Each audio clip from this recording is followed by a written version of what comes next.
नमस्कार दोस्तों, आज के वीडियो में हम बात करने वाले हैं कि विकास के सिद्धांत क्या होते हैं। और आज का वीडियो हमारा एपिसोड 3 होने वाला है, जहां पे हम बात करते हैं सीटेट सीडीपी के सीक्रेट्स के सेशन पे। तो बिना देर किए करते हैं आज का वीडियो स्टार्ट। तो यहाँ पे हम सबसे पहले समझते हैं कि आज के वीडियो में हम क्या क्या टॉपिक कवर करेंगे, फिर हम डिटेल से समझेंगे कि हर एक टॉपिक का मतलब क्या होता है। तो सबसे पहले यहाँ पे यदि हम बात करें, तो आज हमारा सबसे पहला टॉपिक होने वाला विकास का समीकरण क्या होते हैं, अर्थात इक्वेशन ऑफ द डेवलपमेंट पे हम बात करेंगे। फिर उसके बाद हम देखेंगे आनुवांशिकता जो होती है और पर्यावरण, इनके बीच में क्या संबंध होता है।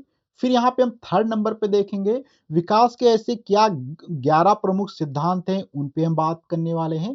तथा फिर फोर्थ नंबर पे देखेंगे विकास की दिशा और पैटर्न कैसा होता है। फिर यहाँ पे 5 नंबर पॉइंट पे देखेंगे कि व्यक्तिगत भिन्नताएं क्या होती हैं। तो ये वीडियो काफी ज्यादा इंपॉर्टेंट रहने वाला है, इसलिए इस वीडियो को पूरा ध्यान से देखें। और इस वीडियो के लास्ट में हम कुछ यहाँ पे डिस्क्रिप्शन बॉक्स में कुछ क्विज क्वेश्चन भी प्रोवाइड करेंगे, जिनके आंसर आपको करेक्ट देने होंगे। तो बिना देर किए करते हैं आज का वीडियो स्टार्ट। तो सबसे पहले यहाँ पे हम समझते हैं कि विकास एक्चुअल में होता क्या है। यदि बात किया जाए विकास की, तो अर्थात डेवलपमेंट की अगर हम बात करें, तो विकास जो हमारा होता है वो मैच्योरेशन अर्थात जो परिपक्वता होती है, जिसको हम मैच्योरेशन भी कहते हैं। मैच्योरेशन और लर्निंग अर्थात अधिगम, इन दोनों का ये क्या होता है, प्रोडक्ट होता है। मैच्योरेशन क्या होता है, अगर इस पे हम यहाँ पे थोड़ी सी बात करते हैं, तो यह एक प्राकृतिक जैविक प्रक्रिया होती है, अर्थात ये क्या है, बायोलॉजिकल प्रोसेस होती है, जो शरीर और मस्तिष्क के स्वाभाविक अर्थात इनेट विकास को नियंत्रित करती है। तथा यह जीवन में किसी विशेष समय पर अपनी क्षमता स्वतः प्रकट करती है। देखो यहाँ पे अगर बात करें सिंपल शब्दों में, मैच्योरेशन क्या होता है। मैच्योरेशन का मतलब होता है हर एक चीज जब समय के हिसाब से अपने आप होती है, तो उसे क्या कहा जाता है, मैच्योरेशन। जैसे कि आपने देखा होगा कि बच्चों के अंदर जो होते हैं मूछें एक निश्चित समय पे आती है, दाढ़ी में बाल जो होते हैं एक निश्चित समय पे आते हैं, निश्चित समय पे बाल झड़ने लगते हैं, निश्चित समय पे बच्चों के दांत निकलते हैं। तो ये सब क्या होता है, मैच्योरेशन का कार्य होता है। वहीं पे थोड़ा बात करें अगर हम लर्निंग के ऊपर, तो यह जीवन भर जो है चलती रहती है। कैसी प्रोसेस है, लर्निंग जो होती है वो जीवन भर चलती है, और यह अनुभव और पर्यावरण से नए ज्ञान और क्षमताएं प्राप्त होते हैं। और हमेशा क्या है, पर्यावरण की सहायता से, अनुभव से कुछ ना कुछ नए ज्ञान प्राप्त होते रहते हैं। तो विकास में परिपक्वता और अधिगम दोनों का बहुत ही ज्यादा योगदान होता है। अब थोड़ा सा हम बात करते हैं नेक्स्ट पॉइंट पे, कि प्रकृति बनाम पोषण अर्थात प्रकृति वर्सेस पोषण क्या होता है, अर्थात नेचर वर्सेस नर्चर। देखो यहाँ पे अगर बात किया जाए हेरिडिटी, हेरिडिटी का मतलब होता है आनुवांशिकता से रिलेटेड होता है, जो कि हमारे जीन्स वगैरह में होते हैं। जो कि हेरिडिटी की प्रकृति जो होती है वो, और हेरिडिटी वहीं पे देखा जाए इन्वायरमेंट जो कि हमारा होता है पोषण। तो यहाँ पे ये इन्वायरमेंट का मतलब पोषण था, डेवलपमेंट जो हमारा होता है अर्थात तो विकास जो होता है, वो हेरिडिटी जो होती है अर्थात हमारी आनुवंशिकता जो होती है, और हमारा जो इन्वायरमेंट अर्थात पर्यावरण होता है जिसमें हम रहते हैं, इन दोनों का जो होता है क्या होता है, आपस में प्रोडक्ट होता है। अर्थात तो कैसी आपकी प्रकृति है, कैसे आप इन्वायरमेंट में रहते हैं, ये भी जो होता है विकास में काफी ज्यादा महत्वपूर्ण योगदान देते हैं। वहीं पे थोड़ा सा बात करते हैं, विकास जो होता है एक निरंतर प्रक्रिया है। इसका मतलब क्या है, इसको अगर थोड़ा सा समझा जाए, तो विकास जैसे कि देखो बच्चे का जन्म होता है तो भी उसका कुछ ना कुछ विकास होता है, फिर धीरे धीरे बढ़ता है तो भी वो कुछ ना कुछ उसका विकास होता है, फिर विकास होता है। इस प्रकार से आप देखेंगे विकास जो होता है वो जन्म से मृत्यु तक लगातार चलता रहता है। क्या है, कंटिन्यूटी अर्थात कंटिन्यूअस प्रोसेस है। विकास लगातार जीवन से अर्थात जन्म से लेकर मृत्यु तक चलता रहता है। यह जो है आपका शारीरिक भी हो सकता है, कहीं पर मानसिक हो सकता है, और सामाजिक हो सकता है। बदलाव के रूप में प्रकट होता है, अर्थात तो आपका कभी शुरुआत में शरीर बढ़ता है, फिर आपका मानसिक विकास ज्यादा होता है, फिर सामाजिक विकास होता है। तो ये सभी चीजें क्या है, निरंतर बढ़ती रहती हैं। और हर चरण जो होते हैं अनुभव और पर्यावरण से काफी ज्यादा प्रभावित होते हैं। अर्थात जो हमारा यहाँ पे विकास होता है, जैसे आप पर्यावरण में रहते हैं, जैसा आपका अनुभव रहता है, उसी के अकॉर्डिंग ये बदलते भी रहते हैं। अब थोड़ा सा बात करते हैं नंबर पॉइंट 2 पे, कि विकास जो होता है अर्थात विकास क्रमबद्ध और क्रमिक होता है, अर्थात जिसको हम सीक्वेंसली भी कह सकते हैं। तो सीक्वेंसली का मतलब क्या है, इसको थोड़ा सा अगर आसान शब्दों में समझा जाए, तो विकास जो होता है सुसंगत अर्थात ऑर्डरली होता है, अर्थात एक क्रम में होता है। ऐसा नहीं कि इसका क्रम चेंज हो जाएगा, क्रम में होता है। अभी समझेंगे क्रम में क्या मतलब है। जैसे कि बात किया जाए तो जैसे शारीरिक विकास में भी क्रम होता है, जैसे कि सिर पहले विकसित होता है, फिर हाथ होता है, फिर पैर विकसित होते हैं। और देखा जाए एग्जाम्पल से समझें इसको, जैसे कि बच्चा जो होता है सबसे पहले क्या होगा, खड़ा होना सीखेगा, फिर चलना सीखेगा, फिर दौड़ना सीखेगा। ऐसा नहीं कि बच्चा पहले दौड़ना सीखेगा, फिर उसके बाद ये जो है चलना सीखेगा, फिर ये खड़ा होना सीखेगा। सीक्वेंस जो हमेशा ये रहेगा, ये आपको इस टाइप का सीक्वेंस दिखाई देगा, ना कि ये रिवर्स सीक्वेंस नहीं होगा।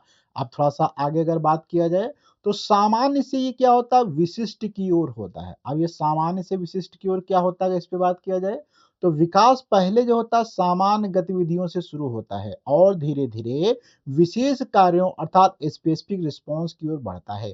जैसे कि आपने देखा होगा जब बच्चे होते हैं तो छोटे अर्थात फाइन काम कार्य नहीं कर पाते। जैसे वो गेंदों को पहले पकड़ते हैं, गेंदों के साथ खेलते हैं, इस प्रकार से बड़ी-बड़ी चीज़ों के साथ अर्थात जनरल चीज़ों के साथ में खेलते हैं। उसके बाद तब थोड़ा-सा बच्चे बड़े होते हैं, तो पेन पकड़ना सीखते हैं, स्पेसिफिक कार्य करना अर्थात तो छोटे-छोटे कार्य भी करना सीख लेते हैं।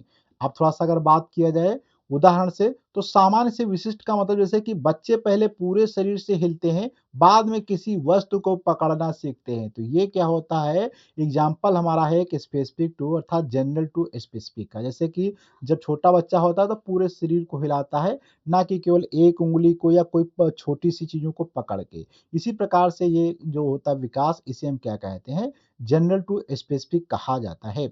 आप थोड़ा-सा बात करते हैं 4th नंबर पॉइंट पे, विकास की दर में भिन्नताएँ होती हैं। बिल्कुल बात सही है कि सभी बच्चों का विकास जो होता है एक समान गति से नहीं होता है। कोई भी बच्चे का विकास एक समान गति से नहीं होता है। उदाहरण से अगर समझा जाए तो हाथ और पैरों का विकास जल्दी हो जाता है, लेकिन चेहरे और कंधों का विकास धीरे-धीरे होता है। अर्थात अगर एक बच्चे का विकास हो रहा है, तो पूरे शरीर का विकास एक साथ नहीं होगा, कहीं पे जल्दी विकास होता है, तो कहीं पे धीमे होता है। अर्थात तेज गति होती है, फास्टर रेट होता है, कहीं पे क्या होती है, स्लो रेट अर्थात धीमी गति होती है। वहीं पे थोड़ा-सा बात करते हैं 5 नंबर पॉइंट पे कि परिपक्वता और अधिगम पर निर्भरता कैसी होती है। देखो परिपक्वता था मैच्योरेशन और लर्निंग। ये भी हमने अभी समझा था कि विकास जो होता है वो जैविक विकास और अनुभव व पर्यावरण से अधिगम दोनों से प्रभावित होता है। यह दोनों एक दूसरे पर निर्भर भी होते हैं अर्थात इंटर रिलेटेड रहते हैं। इसका मतलब मैच्योरेशन जो हमारा होता है और जो हमारी ये डेवलपमेंट होता है अर्थात ये लर्निंग, तो लर्निंग जो होते हैं हमारे अनुभव और मैच्योरेशन, इन दोनों का जो जुड़ा मेल होता है वो हमारे डेवलपमेंट को क्या करता है, प्रभावित करता है। अब बात करते हैं 6 नंबर पॉइंट पे कि विकास की दिशा और पैटर्न क्या होते हैं। देखो इसको सबसे पहला होता है सेफाइलोकॉर्डल प्रिंसिपल। इसमें दो प्रिंसिपल होते हैं। एक प्रिंसिपल होता है सेफाइलोकॉर्डल प्रिंसिपल, जिसमें क्या होता है, जिसे हम मस्ताक हो, मुखी या सिर से पैर तक कह सकते हैं, जिसमें सिर पहले विकसित होता है, फिर निचले अंग विकसित होते हैं, अर्थात सिर से नीचे की तरफ, अर्थात सिर से पैरों की तरफ होता है।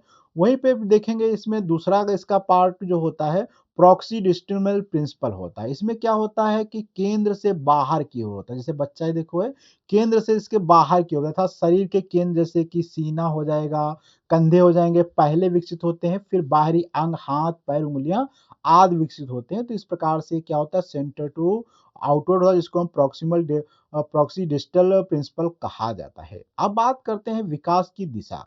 तो विकास की दिशा की अगर देखा जाए तो एक नज़र में अगर इसको समझने की कोशिश करें तो direction of development at a glance, तो सेफेलोकॉइडल देखोगे तो ये क्या होता है, अंदर अर्थात सर से नीचे की तरफ होता है, और ये जो होता है वो अंदर से बाहर की तरफ होता है। अर्थात दोनों जो है यहाँ पे सेफेलोकॉइडल और प्रॉक्सी डिस्टल जो इन दोनों को एक साथ में आप समझ सकते हैं कि सर से जो नीचे की तरफ होता है और एक में क्या होता है, अंदर से बाहर की तरफ होता है। अब बात करते हैं पॉइंट नंबर 7 पे, जो कि हमारा है पूर्वानुमानिता अर्थात प्रेडिक्टेबिलिटी होती है। प्रेडिक्टेबिलिटी का मतलब क्या होता है कि विकास का एक निश्चित पैटर्न होता है, जैसे मोटर कौशल और भाषाई विकास होता है। हालांकि यह जैविक और पर्यावरणीय कारकों से प्रभावित होता है, फिर भी इसको जो हम लोग आसानी से बता भी सकते हैं कि विकास बच्चे का कितना हो सकता है, आगे वो क्या कार्य करेगा। वहीं पे 8 नंबर पॉइंट जो होता है वो सामाजिक अपेक्षाएं होती हैं। सामाजिक अपेक्षाओं का मतलब होता है सोशल एक्ट एक्सपेक्टेशन, अर्थात विकास में समाज के नियम परंपराएं और मूल्य महत्वपूर्ण भूमिका निभाते हैं। उदाहरण, बच्चे सामाजिक व्यवहार सीखते हैं, जैसे सम्मान और असहयोग, अर्थात सहयोग आपस में मिलकर सीखते हैं। तो ये भी क्या होता है, बहुत ज़्यादा फ़र्क पड़ता है हमारे विकास में। अब 9 नंबर पॉइंट पे अगर बात किया जाए कि विकास में खतरे क्या होता था, हैजर्ड्स इन द डेवलपमेंट। अब खतरे भी बहुत ज़्यादा होते हैं, जैसे कि मान लो शारीरिक आपका कैसी कंडीशंस है, उसके हिसाब से आपका विकास होगा। मानसिक या पर्यावरणीय खतरों से विकास प्रभावित हो सकता था। मान लो अगर आप बीमार हैं, तो आपका उतना डेवलपमेंट ज़्यादा सही नहीं होगा। आपके घर में मान लो कोई बीमार रहता है, तो भी आपका मानसिक संतुलन खराब रहेगा, तो भी आप अच्छे से जो है आपका विकास नहीं हो पाएगा। या आप ऐसे वातावरण में रहते हैं, जहाँ पे काफ़ी ज़्यादा डिस्टर्बेंस रहता है या लड़ाई झगड़े वाले इलाके में रहते हैं, तो भी आपका विकास सही से नहीं हो पाएगा। उदाहरण की बात करें, जैसे कि तनाव हो सकता है, उपेक्षा था, डायरिया था, नकारात्मक प्रभाव पड़ते हैं। वहीं पे खुशी में भिन्नताएं भी होती हैं, तो हैप्पीनेस वेरीज कैसे होते हैं? देखो, विभिन्न विकासात्मक चरणों में खुशी का स्तर अलग अलग होता है। कैसा होता है? अलग होता है। बचपन में सबसे ज्यादा खुशहाल हम लोग रहते हैं। किशोरावस्था में थोड़ा सा चुनौती भरा समय रहता है। यह बच्चों की पालन पोषण पर निर्भर करता है। अब यहाँ पे हम बात करते हैं विकासात्मक चरणों में खुशी को, अगर थोड़ा सा यहाँ पे फिर से समझें, तो यहाँ पे देखो, जब छोटे बच्चे होते हैं, चाइल्डहुड वाले जो होते हैं बच्चे छोटे, उनमें सबसे ज़्यादा खुशी देखने को मिलती है, क्योंकि उनको किसी की टेंशन तो होती नहीं, क्या नुकसान होगा, कहाँ से पैसा आएगा, कैसे खाना बनेगा, कैसे कपड़े लिए जाएँगे, कोई टेंशन नहीं, इसलिए वो बहुत ही ज़्यादा खुश रहते हैं। वहीं पे थोड़ा-सा एडोलेसेंस जब एज आती है, तो यहाँ पे काफ़ी टेंशन्स वगैरह रहता है, तो कॉम्प्लेक्स या अर्थात यहाँ पे बहुत ज़्यादा टेंशन वगैरह रहने लगती है। उसके बाद इन्फ्लुएंस ऑफ द प आप अपर रिवीलिंग जब आ जाता है, तो यहाँ पे काफ़ी ज़्यादा आपको और टेंशन बनने लगती है। अब बात करते हैं 11 नंबर पे कि व्यक्तिगत भिन्नताएँ क्या होती हैं। देखो, हर व्यक्ति का विकास अद्वितीय होता है, अर्थात यूनिक होता है। शारीरिक, मानसिक, भावनात्मक और सामाजिक विशेषताएँ अलग-अलग होती हैं हर एक बालक के लिए। यह व्यक्तिगत अनुभव, पर्यावरण और जैविक संरचना पर निर्भर करता है। अब बात करते हैं आज थोड़ा-सा आगे इसी में कि आपकी आद्रुति यात्रा, जैसे अभी हमने बात किया था, तो ये क्या होती है, क्योंकि हर एक का विकास यूनिक होता है, तो इसमें कि जैसे कि एनवायरनमेंट की भी काफ़ी प्रभाव पड़ता है, आर्ट हॉबीज़ कैसी हैं उसका होता है, एक्सपीरियंस कैसे हैं, स्पोर्ट आप कौन-सा खेल खेलते हैं, बायोलॉजिकल स्ट्रक्चर कैसी है, हर ये जितने भी यहाँ पे आप फैक्टर देख रहे हैं, ये सभी फैक्टर क्या होते हैं, हमारे एनवायरनमेंट पे डिपेंड करते हैं, और ये जेनेटिक्स, एनवायरनमेंट और एक्सपीरियंस, इन तीनों से मिला के आपकी एक यूनिक जर्नी बन जाती है। अब यहाँ पे थोड़ा-सा बात करें कि आज हमने इस वीडियो में क्या-क्या समझा। तो यह विकास का एक जटिल वि देखा कि विकास एक जटिल लेकिन व्यवस्थित प्रक्रिया होती है। अध्यापकों के लिए इन सिद्धांतों को समझना आवश्यक है, ताकि वे बच्चों की व्यक्तिगत आवश्यकताओं को समझ सकते हैं, अर्थात हमने बहुत सारे यहाँ पे सिद्धांतों को देखा। उचित वातावरण मार्गदर्शन से विकास को बेहतर बनाया जा सकता है। इस पे भी मैंने यहाँ पे डिटेल से बात किया है। तो अब यहाँ पे आज का तो ये हमारा लास्ट वीडियो अब यहाँ तक हो चुका है, मतलब वीडियो का लास्ट पार्ट है, जो कि एपिसोड अभी 3rd यहाँ पे हमारा चल रहा था।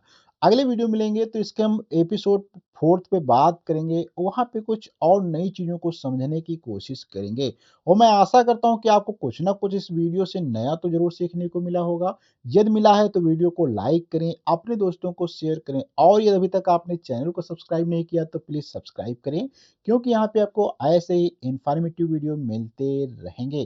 तो अगले वीडियो मिलेंगे, जब तक के लिए धन्यवाद।